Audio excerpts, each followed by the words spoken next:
Ladies and gentlemen, welcome to the semifinals here for the WCG Rift Amateur League of Legends Tournament. I'm the forecourt jester, and sorry for a little bit of the disconnect there. We're just setting up all the different variables, all the different scenes, but I gotta try to follow up the class act of the Optimist, Tom. That's gonna be something difficult to do, because that guy is awesome. As requested, I have turned on the Summoner Spell Blocker, so I will not give away anything there for you guys. Do not worry. I think I'm a little bit better than that right now, but just adjusting all the volume levels. Unfortunately for us, Mr. Sotier, who was going to be my co-caster, had some family emergency to deal with, so you get what you pay for. You get me, the forecourt jester. So, going live, here we go. Blue team, first picks, bans. We do got the Yorick, the Shen, the Alistar. Very tanky kind of characters. All can do very well in the top lane. Shen and Alistar, of course, can be going off into that jungle very well. And Shen, the big split push champion that Hotshot GG really does like to do out there in Korea. In here in NA ever since he has been assigned to the jungle role. So those are some pretty beefy bans coming up from the blue team. But on the opposite, purple, Nautilus, Nocturne, Cannon. I see a theme here. Two excellent junglers again knocked out from the pool, and another top laner. Very interesting bans from their part. But Nautilus, you know, he's like a Blitzcrank, just better. He seems to be doing a lot of the different versatility roles these days. You know, a supportalist in the bottom lane can be a very scary thing with the follow-up burst from his AD carry. Throwing a Nautilus into the jungle is always a very safe bet as well. Very strong ganks can come out of him pre-6, even after 6. It is good times like that. So, Nocturne, he's going to be out of this as well. I was actually just playing Nocturne the other day. A very solid jungler with that ultimate level 6 pressure can really just add a lot to a global team. And Kennen, of course, the little Yordle of destruction, that little ninja. Yeah. He's out of that top lane. So that leaves us with our picks, and we are going down the line. Blue team, Baoru picks up that Malphite. Could go top, could go jungle. He's a very solid pick. X-Hazard really showing us the power of that Malphite back in the MLG and the GESL just a few weeks ago. And, you know, he did some really amazing work with him. Brought the rock back to that high tier in terms of picks and bans. Follow that up, Corki. Taric looks like a powerhouse bottom lane. A lot of burst can come out of that as well. The Taric stun shatter combo can really lend a lot of extra damage to an AD carry, because when you shatter, of course, you subtract armor from the enemies, and as an AD carry, you love it when they have subtracted armor. Now, looking on the purple, we did have a Graves pick up first, so this could be a little bit of a counter. The Taric and the Corki. I have to wonder if Graves is going to go for those Berserker Greaves, or if he's going to be forced into more of a Merc Treads just to get that reduced stun length, but picking your AD carry first is very, very tricky, because you could get countered very hard in that lane, and you really don't want to get countered in your bottom lane. As an AD carry, you kind of do need that farm early game, those kills mid game to get to a very strong late game, because if you are not farmed by that late game scenario, you're going to be kind of a wimpy AD carry, and nobody likes a wimpy AD carry. To go with his, you know, could be a Blitzcrank, could be something else. I don't know. I'm looking at a Singed. I have not seen a Singed in a long time. I'm assuming a Singed would go top lane, or, you know, a Singed jungle could definitely work as well, that poison, but it's just not something you see these days. To follow that up, we got a Blind Monk, so looking already, we got a fairly tanky team set up here for Team Purple. Blitzcrank can definitely go tank, into a tank crank. We can definitely get a lot of survivability on Singed with his ultimate, as well as just stacking a lot of different armors. And on top of that, a Lee Sin, who can definitely go a bit more Bruiser-esque. Definitely a little bit more hit points. A Frozen Mount works great on him. The passive of Flurry just knocks that Frozen Mount to the top of an item list. Last pickup here for Team Purple is going to be Ahri. Ahri, a very powerhouse mid, very mobile as well. But flip side, blue team, we got an Orianna and a Skarner. Skarner looking good for either a top or a jungle. Typically you will see a Skarner in the jungle, but I have seen some wacky things in my time. And as an Orianna mid, Orianna seems very strong right now, coming back into the scene. She's also, I believe, on her free week right now, but my goodness. And Orianna mid just really brings back the days when she was really overpowered. Reginald from Team Solo mid really showed us the power that you can get from an Orianna. So an Orianna versus an Ahri, and down the bottom lane, it does look like more of a support Blitzcrank at this point. looking at the team comp, and now I can get rid of those picks and bans for you guys. There you go. Everyone loves looking at my face, I know, but at the same time, it's better to show you guys some of those summoner skills. Get some background music going. Alright, so we do have a Skarner in the jungle. Support Tarek with the exhaust, and instead of running heal like we used to see for a very long time, we used to see the AD carries running the heal. He's actually going to be running an ignite. So we got 2 flash in the bottom, 1 exhaust, 1 ignite. In the mid, ignite flash on Orianna, pretty standard. And as a top lane Mal fight, we are going to be having a teleport. So a teleport, something that we're not going to be having in terms of the purple team. Looking at them, Blitzcrank, bottom lane support, very similar to our Tarek and our Graves, again with that with that ignite and flash. So in terms of the summoner skills, the bottom lane, they're pretty equal, and we are having the we're having the exhaust and the smite instead of the flash and smite on top of our Lee Sin. So our Lee Sin jungle going a little bit more offensive, but it really is critical on a Skarner to pick up a flash, because with that flash on a Skarner, it means that he can flash and get off that ultimate, grab someone out of the fight, and drag him back to their doom. You can't really do that combination unless you have that flash. It is very vital on a Skarner, but at the same time, if we see any kind of counter jungling coming out of Lee Sin, that exhaust is going to be very, very useful. Even on ganks, an extra exhaust could spell an easy first blood or an easy counter gank. And I guess that leaves us with our top lanes. ICU, going to be a singed top. I cannot remember the last time I saw a singed top in a competitive game. But, you know, if you do build him up right, he is extremely difficult to deal with. His poison can clean up the creep waves, as well as just try to zone his opponent. It will be a Malphite, so Malphite is going to be in that melee range, which means that he is going to have to try to contend with the flips and the poison, but at the same time, he has all those rock shards, he has his armor and the slows to try to just retaliate a little bit here against Singe. So very powerhouse combos coming down here for the UCG Summoner's Rift.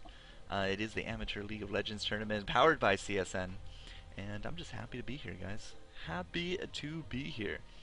Again, these are the semifinals, so I believe our semifinals are going to be starting on a best of 3 note, and then into the finals as a best of 3 as well, which means we got a lot of games to be going through here tonight, guys.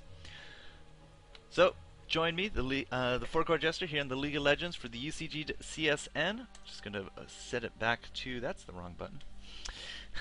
Going to send it back to the splash page as we are going to be loading up. Don't want any corner bugs to get us down. But yeah, the Summoner's Rift Amateur Cup, you know, it's a few bucks. Sure, why not? But it's the experience that we want to give out here. It's the competitive experience to get those teams more from a transition to amateur to semi-pro to pro. It's all about experience, guys. I mean, once you hit those big times, if you don't have even LAN experience, it could be very detrimental, as those big tournaments are very, very nerve-wracking. That's why you see repeated champions just really cool under pressure, because that is what they have really come to master. It's that pressure. And that is just something that new teams won't have. So we're just going to be loading this up. Bam, here we go.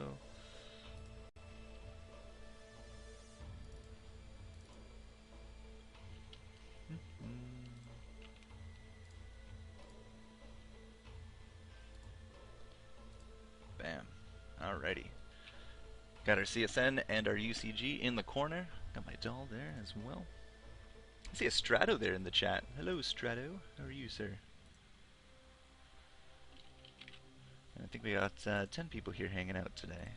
Good times all around. Chat. Alright. So we're just waiting for everything to load up here, and bam, there we go. Get rid of this music. And we got Summoner's Rift music. And everything is peachy.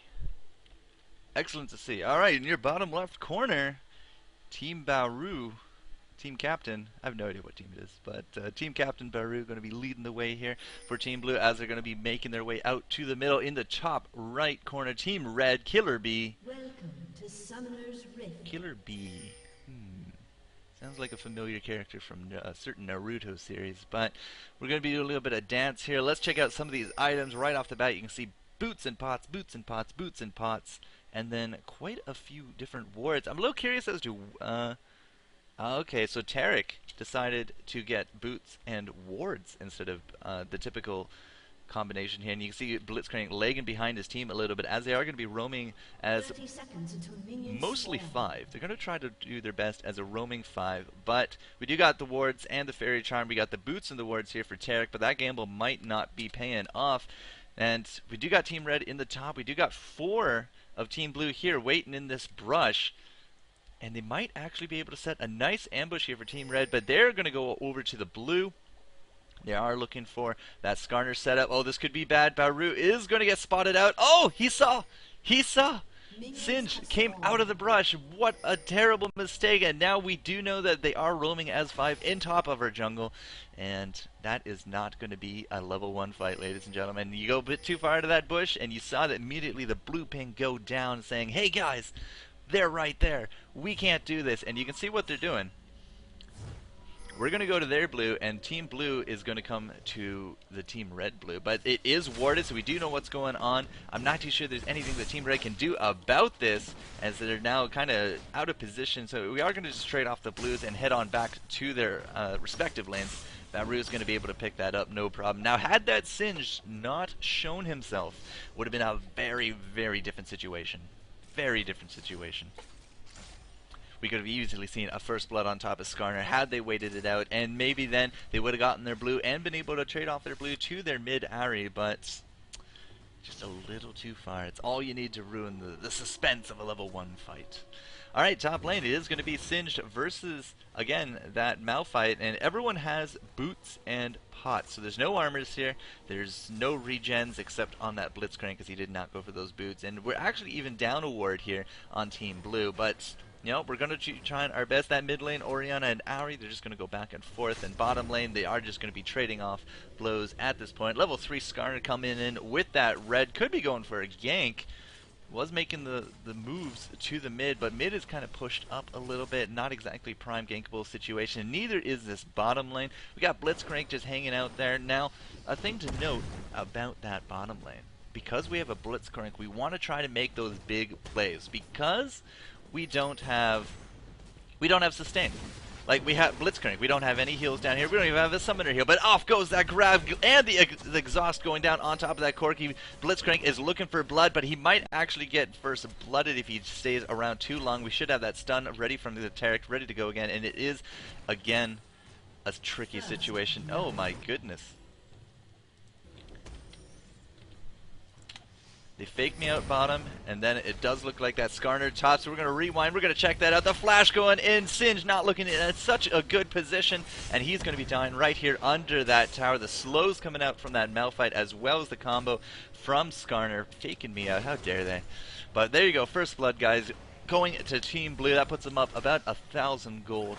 And they're going to be very happy about that. Out goes the grab on top of that Tarek, but here comes the counter on top of that Blitzcrank. That Blitzcrank grabbing himself to the death, and that is the combo that we want to see. We want to see this Tarek burst. We want to see this Corki coming down hard. Shatter, dazzle, Corki damage. It's a beautiful recipe for destruction. And that's going to put us into a quick 2-0 lead for Team Blue as, you know, they've just really been gelling right now. Again, this bottom lane works really, really well, and that is the danger of picking up your AD carry first. If you pick up your AD carry first, and I do believe they had to have picked up Blitzcrank first as well, because we had the first pick Malphite, that means your entire bottom lane is now going to be totally countered, and that is why you typically try to lead off with something a bit more ambiguous, like your top lane or jungle, because they share a lot of the same characteristics. They're a really good first setup of picks. But now that they know that, you know, they got a Blitz and a Graves, they're just able to do so much damage against it. All they have to do is just stay aggressive on him. They don't have the sustain to turtle up like they do with the Tarek, and it worked out great, 2-0. You can see a little bit of flack going on between the mid Orianna versus Ari. I'm very interested to see the level 6 fight between them, because if Orianna can catch Ari in her ultimate, it will slow down the Fox probably long enough to get off a decent amount of damage. But then, of course, she does have 3 dashes available to her. Here we go, maybe a little bit of revenge. Lee Sin with the red goes in, but does some kind of walk around that Skarner. Does not allow that Ari to really get in there, and now we are going to be speeding up Skarner, which means that we're going to defeat that gank before it even started. Very interesting footsies being played by Lee Sin. Really expected a little bit more damage to come out from that combination, but we don't have level 6s here yet either on the mid, and Ari is looking fairly low level. We might even have Skarner coming in again. But no, we got Singed from the top lane. He comes down to say hi. He's very interested in trying to get this kill. He's going to hook up with the Lee Sin. They might wrap around and try to go for it again. But again, we don't have that level 6. Ari is out of mana. Anything that they can really try to make happen here is going to be largely dependent upon the gankers, because we don't have anything here really from Ari to try to join in. Now we are going to have Singed return top lane, and it does look like he is going to be flipping out that Malphite for the combo from Lee Sin. He does force the flash, so victory assured. Next time we won't have that flash ready to go, and we should have level 6 coming up fairly soon from a Malphite. So if he does run into a sticky situation, he just ult out of it, or maybe even just ult into it, combo down. That's a good amount of burst with that Malphite ultimate. You'd be very surprised. And there's that Ori ultimate, and oh, we do get actually charmed into the tower, and now the exhaust goes off, and it does look like Orianna survives with just 1 hit point for a little bit longer. Did she use her flash to get out of that? I do believe she did, and unfortunate for her, it just did not work. So yeah, who needs an Ari ultimate when you can have Orianna just charmed under a tower? Excellent counter maneuvers right there from Team Red as they secure themselves a kill on the board. Skarner's going to have to try to babysit mid, but in this bottom lane it was pushed up fairly far by Team Red. Looks like they've gone back to town. The double Dorn blades coming out, and now the boots for our Blitzcrank. So we're going to have to try to make something happen here, but it's a tricky situation. If Blitzcrank pulls in Taric, Tarek's just going to stun Shatter, and Corki's going to come in. If we pull in Corki's just going to Valkyrie out.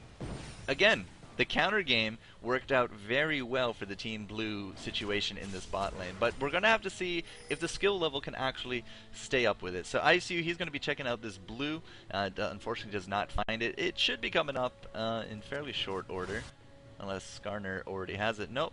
But we do have this warded, and now Lee Sin, he's going to say, oh my goodness, there's a Skarner taking my blue, and we do not want this. Here comes the mid lane, here comes the bot lane. Skarner's saying, oh god, I got to get out of dodge.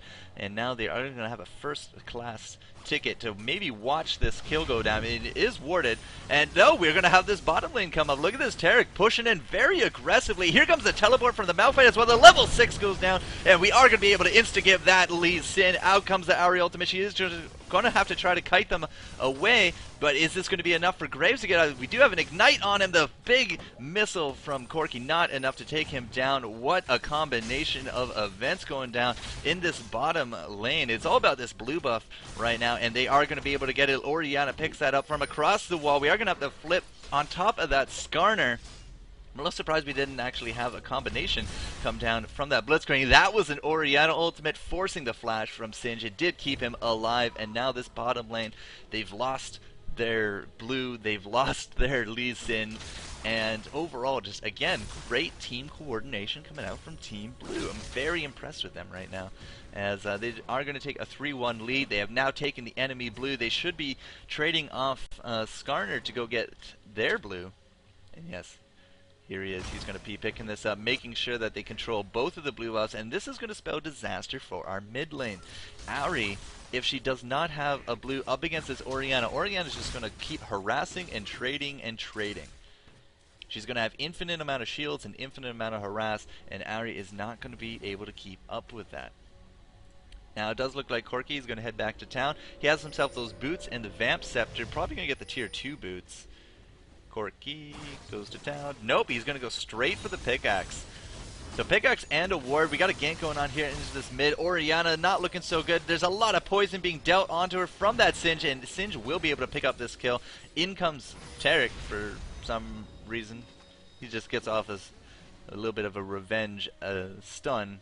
doesn't really have anything else to go off. But yeah, Orianna without that flash, of course, she is a very vulnerable target, does not have any built-in escapes, and her ultimate was down from the last team fight. So Team Red realizing this, saying, Singe, get down here, poison that girl, and you know, history was made. Out goes the stun, and the combination from Skarner, as the auto camera likes to put me away, but it is going to force her ultimate, and she's just going to pick up some of these wraiths, does not want to go down, and because Tarek is now mid lane, that means Corki down here all by himself, but with that pickaxe and that extra ward, he's going to be totally fine. We do see the combination from the mid lane coming back to the bottom, so we are going to back on off out of here, and it does look like things are going to settle for a minute. In terms of creep kills, we're about 11 minutes in. Here goes that Skarner. Skarner going for the ultimate with the combination from Orianna. They are going to pretty much insta-give the Fox, who had no escapes, and they are going to go for this Lee Sin. Are we going to tower dive this Lee Sin? In comes the flash. Oh, what a great safeguard right there, but it is going to be a safeguard into his death. Keeps him alive. Orianna picks up the double there, saying, give me my red buff. Didn't get the blue, though, because Singed upstairs has it, but Singed does not look like he's faring so well against this Malphite. Malphite, unfortunately, out of mana, seems to be harassing very well up here. Now, again, in terms of our last hits, 88, 82, 68, the top three on Team Blue, as they are going to be trying to get this dragon. Does not look like it's going to be contested at all. They're going to be grabbing that, no problem. 11 minutes, 30 seconds in. 5-2, 5k gold. They're looking very strong here in the semifinals of the Rift. Now, in terms of the Team Red, looking at their creep hits, they're not nearly in the same caliber. Graves 77, we do got 56 on our mid, and then 45 on our top. So overall, we got the kills, we got the creeps, we got the money. It's looking pretty good for Team Blue this early game, but never say never. Unfortunately, Justin Bieber said that, but it kind of rings true here. I wouldn't count out anyone at this point. 5-2 is a very easy score to come back out of this. And you can see we're just trying to do a little bit of harass here from the Corki. Out goes the stun. We are going to get the dash out from Graves, the shatter as well. But we are going to be grabbing that Corki going in. That was probably not the best of ideas from Blitzcrank, because he brought his killer closer. And now Blitzcrank going to have to be running for his life. No passive being procced off there, but it is going to be a kill. Lee Sin holding down that top, because check out the Singe train. He's coming down here into this bottom lane. He's going to go straight for this Corki. The flip, the poison. He's going to be trying to juke out the poison, but it's not going to be enough. He will have enough burst, however, to take down that Blitzcrank, but the poison is going to be enough to take down a Corki as is. Now, ICU, he doesn't care about no towers. He's just going to try to run in against that Tarek. He still has the poison going off, and he is going to be finding and flipping out that Skarner. It looks like she's going to be okay. We're going to rewind 15 seconds, check out what happened mid, because we did have a kill going down. It looks like a battle of the mids. There is no creeps going off, but you are able to get off the ultimate on top of that Ahri, and the last auto attack with the ignite means that EV card is going to be up 3-2-1 over the competition of 0-2-2 Ahri, and that is going to be huge for her. 8-3 as we got the combination to kills. Sure, we lost Corki, but we got 3 kills out of it. We got the Graves, we got the Blitz, and we got the mid, which means we're doing fantastic.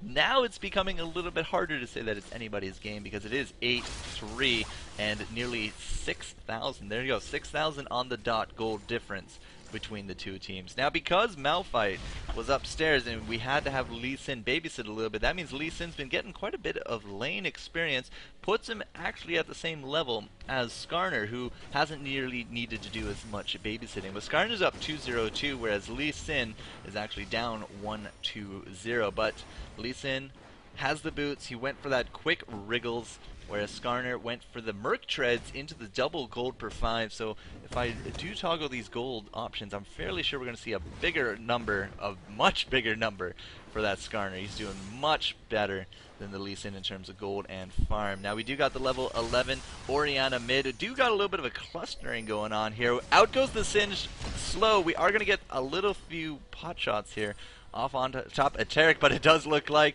because everyone was going into that bottom lane, we are going to be able to pick up that lane mid kill. And Malphite with the teleport comes in to this bush. He gets the ultimate off on top of Singe, but Singe is going to be forcing to that flash. And it does look like Team Blue is very intent on not letting our red team ever pick up their blue buff. Very big control right now because of them. Okay, there goes the Taric ultimate. Or sorry, the Graves ultimate on top of Taric. Seemed to be a little bit wasted, but maybe he was just a little frustrated. Maybe it was a rage ult. Yeah. Maybe it was a rage ult.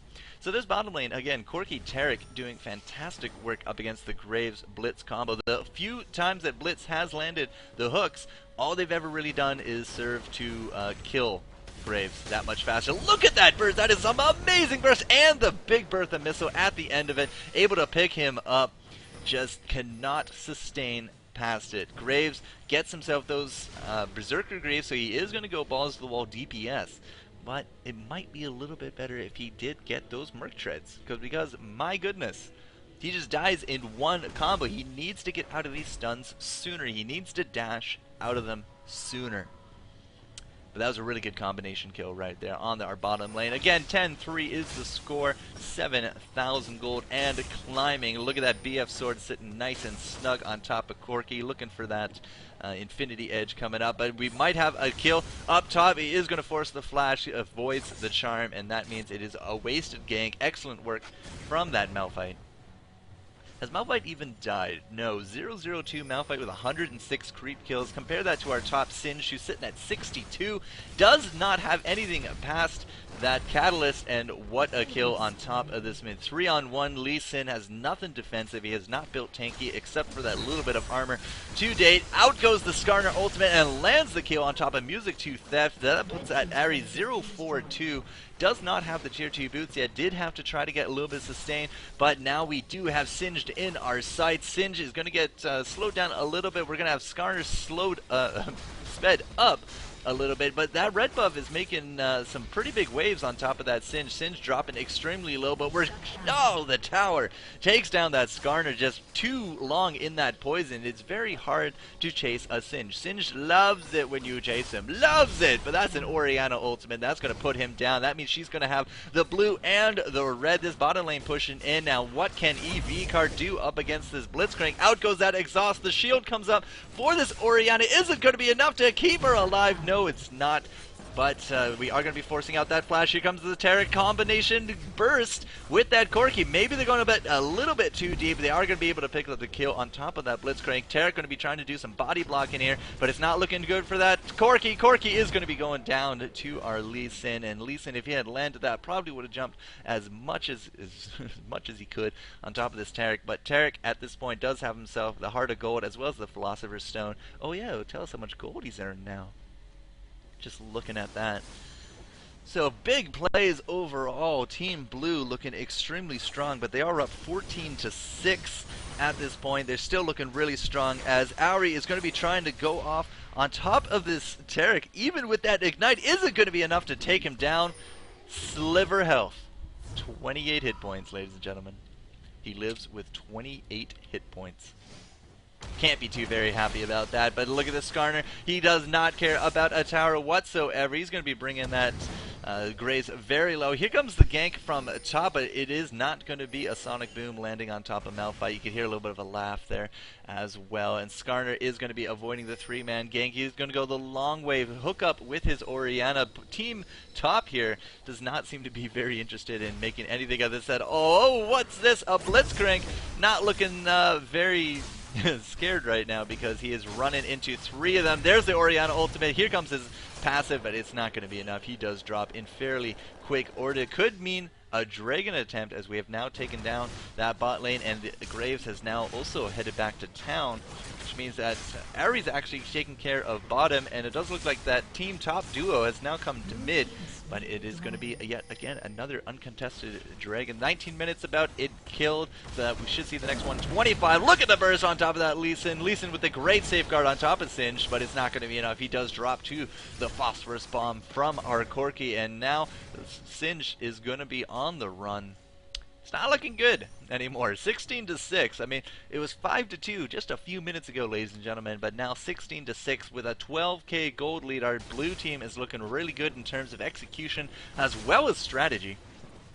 always controlling the enemy blue, making sure that we get these trades off very efficiently. We got one tower down in the mid, that bottom lane not looking so good either, but one tower in nearly 20 minutes is 16-6. Do we have that Infinity Edge? We do. Orianna went with the Abyssal Scepter, believe it or not, and the fast Shurilias from our Skarner. You can see the clear difference that the money is making in this game, because we do have that Phage ready to go for Lee Sin, and we only have that pickaxe for our Graves. Graves 021 does have 120 creep kills, is the most creeps on his team, but unfortunately for him, that's just not enough at this point. Now, looks like we might be getting a little bit sloppy. We don't have a ward here for Team Blue, but they do know that the blue buff is up for the Team Red. And that means that for the first time this game, Ari is going to be picking up herself a blue buff. We're going to have to see what she can do with it, but so far anyone that picks up, yeah, there goes Tarek going to go check it out. Just like, oh guys, yeah, that blue buff came up and we lost it. Tarek could be in a very dicey situation. Depends on which way he does drop, but he does get off the dazzle as well as the shatter on top of this Ari. Ari does not care. She has all that life sustain, and now 4 people in this bottom lane. Does look like Blitzcrank is going to be able to pick up that kill. But now he has used his hook. Orianna going to be coming up here. She is going to be able to get her blue back with the Malphite. Actually, Malphite picking that one up, so now Malphite with blue should be able to throw off a lot of different spam on top of this combination. Singe running for his life. He does have that poison going, but nobody seems to care. He does get that, and the Orianna ultimate secures the other kill on top of that Blitzcrank, which makes it a 4-for-1 exchange, and now this tower is going to be having better days as it is about to drop the 3rd tower of the game, as we did lose out that top as well. 20-7 with 14,000 gold difference. It is looking extremely well for our blue team. 21 minutes in, I would not be too surprised to see a surrender coming out in the next few moments, but it is looking, again, there it is. There's that surrender, yeah. 20-7, it is very dire at a 15,000 gold deficit, but, you know, that's just how the cookie crumbles sometimes, guys. It's just how it goes. So, I do believe that is game number 1 of our best of 3, which means, guys, we got more content coming at you. No, the mouse constrained bug. There we go. Ding. There we go. So yeah, you guys, you are watching the Summoners Rift Amateur Cup here, sponsored by Cybersportsnet as well as the Unified Comp Gaming. It is also sponsored by Raid Call. I do believe all the teams are using Raid Call as their voice chat program, and I do believe we have more games for you. So I'm going to hook up with the admins, and we're going to make sure that we have more games coming for you live for you guys. I'm the Forecourt Jester. I'm trying to do my best Optimus Tom impressions here. And don't go anywhere. We'll be back in just a few moments.